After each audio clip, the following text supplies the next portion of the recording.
Hello friends, welcome to my channel WPSC education. আজকে আমরা এখানে ডব্লিউবিএসএসসি গ্রুপ সি এক্সামের জন্য একটি ইম্পর্টেন্ট ক্লাস করব। এই ক্লাসে আমরা এখানে ভারতীয় সংবিধান থেকে 50টি ইম্পর্টেন্ট কোশ্চেন করব, যে প্রশ্নগুলো ভেরি ভেরি ভেরি ইম্পর্টেন্ট, খুবই কিন্তু তোমাদের পরীক্ষায় কিন্তু জিজ্ঞেস হয়ে থাকে রিপিটেডলি।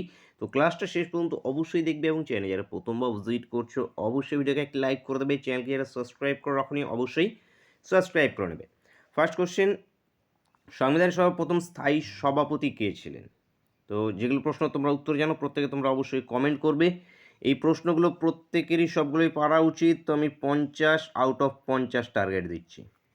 50-50 কিন্তু সবাইকে পারতে হবে। ভারতীয় সময়ের প্রথম স্থায়ী সভাপতি কে ছিল? রাজেন্দ্র প্রসাদ। রাজেন্দ্র প্রসাদ স্থায়ী সভাপতি ছিল। অস্থায়ী হিসেবে কে ছিল? সচিদানন্দ সিনহা অস্থায়ী হিসেবে হয়েছিলেন 9 ডিসেম্বর 1946-এ, এবং স্থায়ী হিসেবে 11 ডিসেম্বর 1946-এ হয় রাজেন্দ্র প্রসাদ। নিচের কোন তারিখ থেকে ভারতীয় সংবিধান কার্যকর হয়? সংবিধান কার্যকরের কথা বলা হয়েছে। কার্যকর হয়েছে 26শে জানুয়ারি 1950 থেকে। কার্যকর গ্রহণ করা হয়েছে 26শে নভেম্বর 1949-এ গ্রহণ করা হয়েছে। নেক্সট, গণপরিষদের সাংবিধানিক পরামর্শদাতা কে ছিলেন? সাংবিধানিক পরামর্শদাতা ছিলেন বি.এন. রাও। বি.এন. রাও সংবিধানের পরামর্শদাতা ছিলেন। ভারতীয় গণপরিষদের স্টিয়ারিং কমিটির চেয়ারম্যান কে ছিল? স্টিয়ারিং কমিটির চেয়ারম্যান ছিলেন রাজেন্দ্র প্রসাদ। ইনি স্টিয়ারিং কমিটির চেয়ারম্যান ছিলেন। জওহরলাল নেহরু কবে উদ্দেশ্যমূলক প্রস্তাব উত্থাপন করেন? এখানে 22শে জানুয়ারি 1947টা অ্যান্সার হয়ে যাবে। এই দিন যেটা আছে একদম গৃহীত হয়ে গিয়েছিল, 22শে জানুয়ারি 1947-এ গৃহীত হয়ে গিয়েছিল। 46-এর দিকে উত্থাপন হয়েছিল। তো অপশানে যেহেতু এটাই আছে, তো অপশান এ এখান থেকে কারেক্ট অ্যান্সার হয়ে যাবে। নেক্সট কোশ্চেন, ভারতীয় সংবিধান গণপরিষদ কর্তৃক গৃহীত হয় কবে? কবে গ্রহণ করা হয়েছিল? গ্রহণ করা হয়েছিল 26শে নভেম্বর 1949-এ। লাগু করা হয়েছিল 26শে জানুয়ারি 1950-এ। সংবিধানের কোন অংশকে রত্ন সমাহার বলা হয়েছে? সংবিধানের প্রস্তাবনাকে রত্ন সমাহার বলা হয়েছে। প্রস্তাবনা, অ্যান্সার অপশন এ। কততম সংবিধান সংশোধনীতে সমাজতান্ত্রিক এবং ধর্মনিরপেক্ষ শব্দ দুটি প্রস্তাবনায় যুক্ত হয়? তো এই শব্দ দুটি প্রস্তাবনায় যুক্ত হয়েছিল কতই? 42nd 42তম সংশোধনে। 42তম সংশোধনটা মোস্ট ইম্পর্টেন্ট, মিনি কনস্টিটিউশন বলা হয়ে থাকে এটাকে, 1976-এ। Answer option C. ভারতীয় নাগরিকত্ব আইন প্রণীত হয়? নাগরিকত্ব আইন 1950, পরে প্রথম প্রণীত হয়েছিল 1955-তে, পরবর্তীতে অনেকবার অ্যামেন্ডমেন্ট হয়েছে। তো প্রথম 1955। Answer option. ভারতীয় সংবিধানের নাগরিকত্ব সম্পর্কিত ধারাগুলি হলো, তো 5 থেকে 11 পর্যন্ত ধারাগুলি ভারতীয় সংবিধানের নাগরিকত্ব সম্পর্কিত। Answer option B. সংবিধানের একক নাগরিকত্বের ধারণাটি গৃহীত ড্যাশ থেকে? তো একক নাগরিকত্বের এই যে ধারণাটি, এটি কোন দেশ থেকে নেওয়া হয়েছে? ব্রিটেন থেকে। ব্রিটেন থেকে এই ধারণাটি নেওয়া হয়েছে। কোন ধারায় অস্পৃশ্যতাকে অসাংবিধানিক ঘোষণা করা হয়েছে? 17 নম্বর ধারা। Answer option C. সংবিধানের কত নম্বর পার্টে মৌলিক অধিকার সংক্রান্ত আলোচনা আছে? মৌলিক অধিকার সংক্রান্ত আলোচনা আছে 3 নম্বর পার্টে, ধারা 12 থেকে 35-এর মধ্যে মৌলিক অধিকার।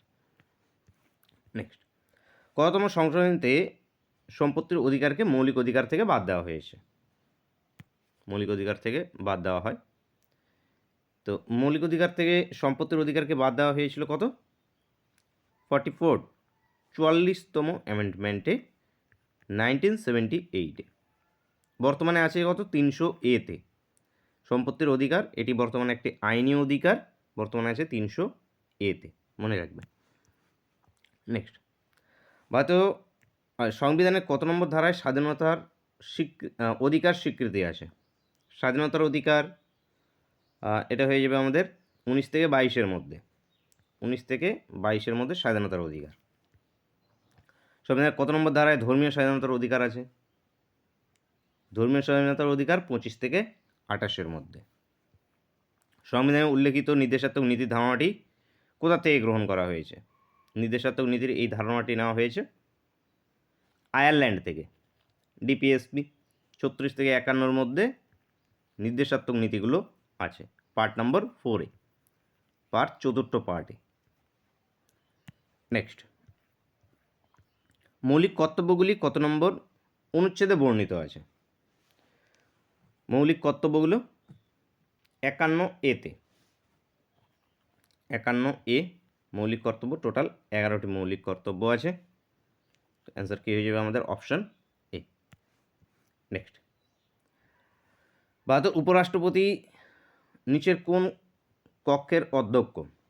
তো উপরাষ্ট্রপতি রাজ্যসভার সভাপতিত্ব, মানে রাজ্যসভার চেয়ারম্যান হয়ে থাকে। তো উপরাষ্ট্রপতি এখানে রাজ্যসভার অধ্যক্ষ এখান থেকে। Answer option C. ভারতের রাষ্ট্রপতিকে ইমপিচ করতে পারে। তো সংসদ ভারতের রাষ্ট্রপতিকে ইমপিচ করতে পারে। ইমপিচমেন্ট রিলেটেড ধারা কত? ধারা 61। ভারতের প্রথম মহিলা রাষ্ট্রপতি কে ছিলেন? প্রতিভা পাটিল। প্রতিভা পাটিল ইনি ভারতের প্রথম মহিলা রাষ্ট্রপতি ছিলেন। ভারতের প্রথম উপরাষ্ট্রপতি কে ছিলেন? উপরাষ্ট্রপতি এস রাধাকৃষ্ণন, সর্বকৃষ্ণ রাধাকৃষ্ণন। প্রধানমন্ত্রীর পদপ্রার্থী ব্যক্তির ন্যূনতম বয়স হতে হবে 25 বছর। Answer option B. অর্থবিল কেবলমাত্র নিচের কোন স্তরে উত্থাপিত হতে পারে? অর্থবিল কেবলমাত্র লোকসভায়, কেবলমাত্র লোকসভায় উত্থাপিত হতে পারে। অ্যান্সার অপশন এ, অর্থবিল রিলেটেড ধারা 100। আচ্ছা, পরের প্রশ্নই আছে, সংবিধানের কত নম্বর ধারায় অর্থবিলের উল্লেখ আছে? তো 110 নম্বর ধারায় অর্থবিলের উল্লেখ আছে, 110। সংশোধনের কোন কক্ষের সভাপতি সেই কক্ষের সদস্য নয়? রাজ্যসভা। রাজ্যসভার সভাপতিত্ব করে উপরাষ্ট্রপতি এবং তিনি সেই কক্ষের সদস্য নয়। তো এখানে অ্যান্সার অপশন বি। নেক্সট, সংসদের যৌথ অধিবেশনের সভাপতিত্ব করেন কে? সংসদের যৌথ অধিবেশনের সভাপতিত্ব করেন লোকসভার স্পিকার। লোকসভার স্পিকার। কততম সংশোধনীতে লোকসভার মেয়াদ 5 থেকে 6 বছর করা হয়? 42তম। 42তম অ্যামেন্ডমেন্ট মোস্ট ইম্পর্টেন্ট। নেক্সট, লোকসভার প্রথম স্পিকার কে? জিভি মাভলঙ্কর। লোকসভার প্রথম স্পিকার জিভি মাভলঙ্কর। তো মাভলঙ্কর অ্যান্সার অপশন এ। কোনো বিল অর্থবিল কিনা সে ব্যাপারে সিদ্ধান্ত নেন কে? স্পিকার। স্পিকার সিদ্ধান্ত নেয় কোনো বিল অর্থবিল কিনা সে ব্যাপারে। Answer option A. লোকসভার প্রথম মহিলা স্পিকার কি? মীরা কুমার। মীরা কুমার ইনি লোকসভার প্রথম মহিলা স্পিকার। ভারতের পঞ্চায়েত ব্যবস্থা কয়টি স্তর আছে? 3টি স্তর আছে পঞ্চায়েতি ব্যবস্থার। যে পঞ্চায়েতি ব্যবস্থার 3টি স্তর কি কি? প্রথমে গ্রাম পঞ্চায়েত, পঞ্চায়েত সমিতি, জেলা পরিষদ। অ্যান্সার অপশন বি, 3টি স্তর আছে। নেক্সট আছে আমাদের সর্বনিম্ন স্তর কি? সর্বনিম্ন মানে কি প্রথম স্তরটার নাম গ্রাম পঞ্চায়েত।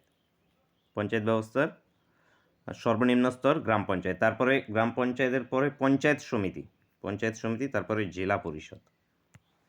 নেক্সট, ভারতের কোথায় প্রথম পঞ্চায়েতি রাজ প্রবর্তিত হয়?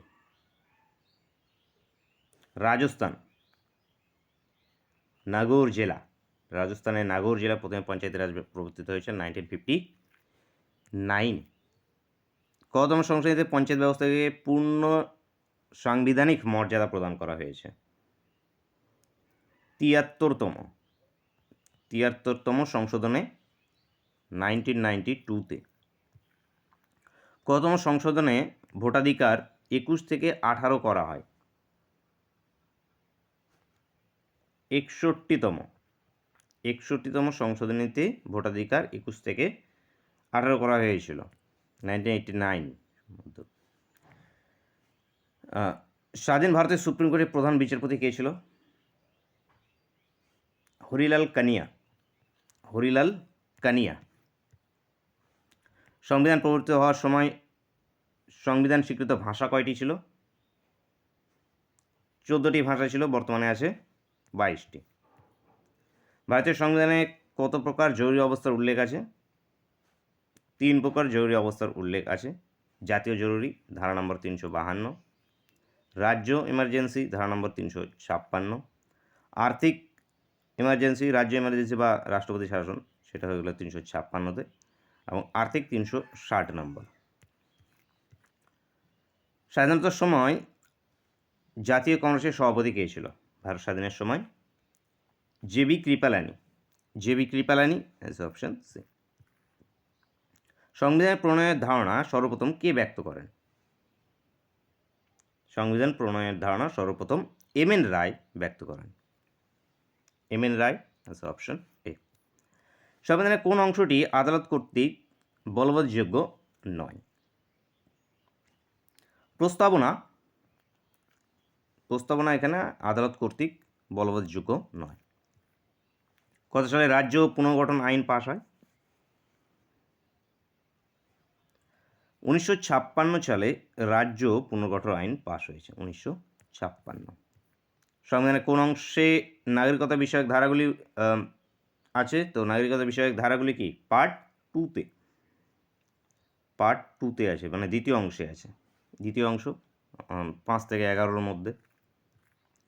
বর্তমানে সম্পত্তির অধিকার হলো একটি আইনি অধিকার। এটি একটি আইনি অধিকার, 300A-তে আছে, ধারা নম্বর 300। কে জরুরি অবস্থায় মৌলিক অধিকার রদ করতে পারে? রাষ্ট্রপতি জরুরি অবস্থায় মৌলিক অধিকারগুলোকে রদ করতে পারে, ধারা নম্বর 359 অনুযায়ী। মূল সংবিধানে কয়টি ধারা ও তফসিল ছিল? মূল সংবিধানে 395টি ধারা, 8টি তফসিল ছিল, 22টি অংশ ছিল।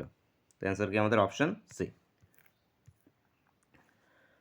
কত সালে সংবিধানের 42তম সংশোধনটি গৃহীত হয়? 1976-এ। 1976, অ্যান্সার অপশন বি। সংবিধানের কোন অধ্যায়ে মৌলিক অধিকার বর্ণিত আছে?